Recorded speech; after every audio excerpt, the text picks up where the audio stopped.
कृपया अपना संबोधन हम सबको प्रदान करें।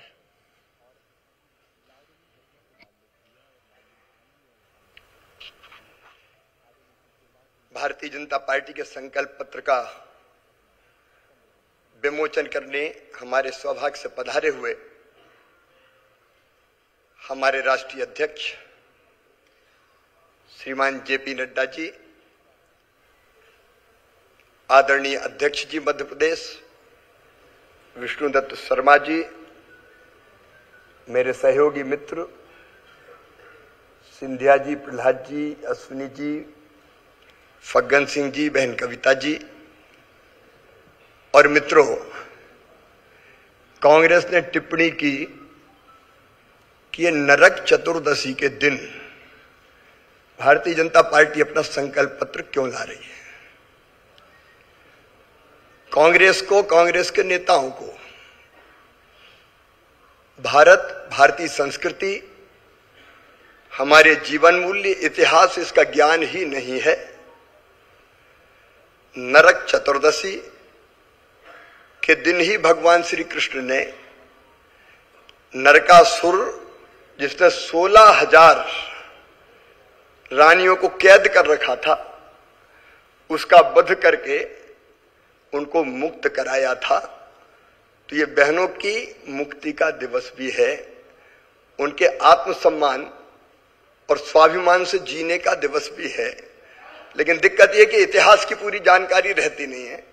हमारी एक बहन आती और भगवान राम को 13 सालों के लिए वनवास भेज देती है। कई बार वो कंस की पूरी हिस्ट्री नहीं पता, लेकिन कंस मामा कह देती है। मुझे लगता है इसके पहले, बोलने के पहले सोच समझ के उनको बोलना चाहिए। आज का दिन हम जानते हैं कि बहुत पवित्र दिन है, छोटी दिवाली है, और आज के दिन का जो शुभ संकल्प है हमारा, और सौभाग्य से नड्डा जी के हाथों संकल्प पत्र का विमोचन हो रहा है। और ये गारंटी है हमारे नेता, देश के प्रधानमंत्री श्रीमान नरेंद्र मोदी जी की। हम अक्षरशः संकल्प पत्र को अक्षरशः रोड मैप बना के मध्य प्रदेश के विकास के लिए और हमारे प्राणों से प्यारी जनता के कल्याण के लिए अक्षरशः नीचे उतारेंगे। मित्रों, मेरे मन में आज संतोष का भाव है ये कहते हुए कि हमने जो सोचा था और पहले कहा था, वो हमने पूरा करने का हर संभव प्रयास किया है।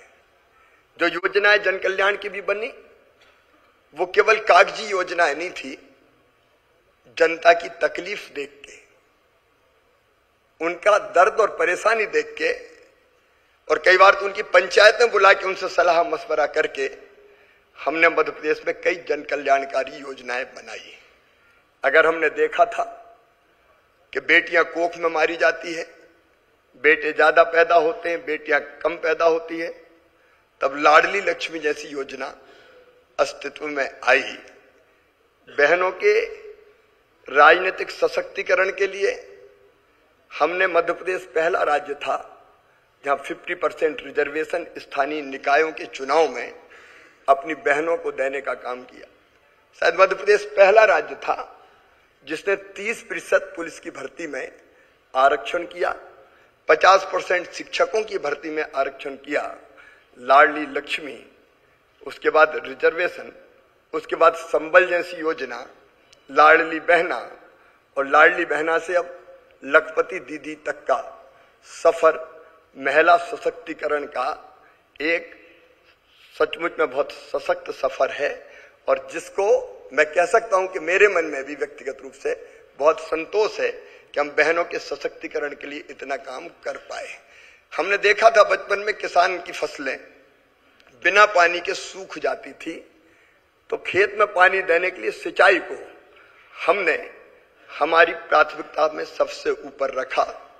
और हम सब जानते हैं कि अगर मध्य प्रदेश की अर्थव्यवस्था पूरी तरह से बदली है, अगर 71,000 करोड़ से हम 13 लाख करोड़ पार हुए हैं, तो उसमें सबसे बड़ा योगदान है तो सिंचाई का योगदान है।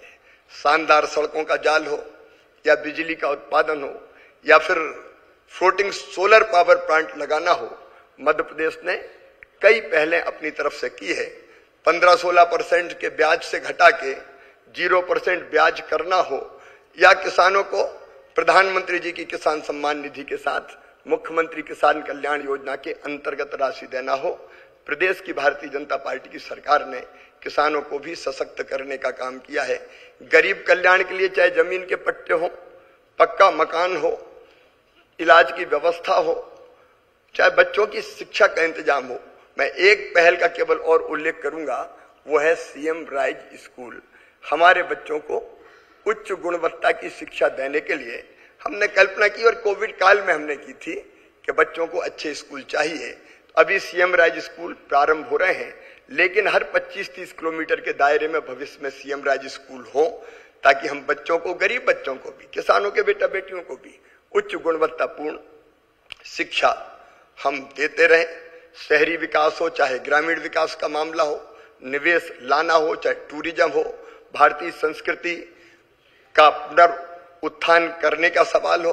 मध्य प्रदेश में हमने कई अनेकों ऐसे काम किए हैं जो मील का पत्थर प्रदेश के विकास की दृष्टि से साबित हुए हैं, और उन सब कामों को करते हुए मैं आज सचमुच में गौरवान्वित अपने आप को भी, पूरी टीम को महसूस कर रहा हूं। हमारे संकल्प पत्र के बारे में और जो हमारे विकास की यात्रा है उसके बारे में विस्तार से विवरण हमारे राष्ट्रीय अध्यक्ष जी हमारे बीच यहाँ उपस्थित हैं, वो देंगे। लेकिन 60,000 किलोमीटर टूटी फूटी सड़कों के दौर से आज मेट्रो रेल तक का सफर, हमारे टपरे वाली आईटीआई से ग्लोबल स्किल पार्क तक का सफर सचमुच में बहुत गौरवशाली है।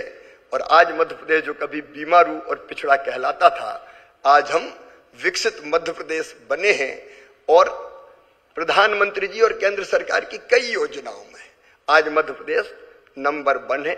स्वच्छता हो, जल संरक्षण हो, पर्यावरण बचाना हो, प्रधानमंत्री ग्राम सड़क योजना की गुणवत्ता हो, पीएम आवास हो, स्वामित्व योजना हो, स्ट्रीट वेंडर की हमारी योजना हो, पीएम स्ट्रीट वेंडर योजना, कई योजनाओं में मध्य प्रदेश नंबर 1 है, और नंबर 1 का ये सफर जारी रहेगा।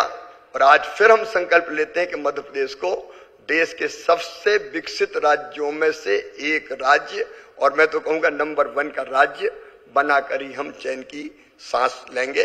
बहुत बहुत धन्यवाद। धन्यवाद।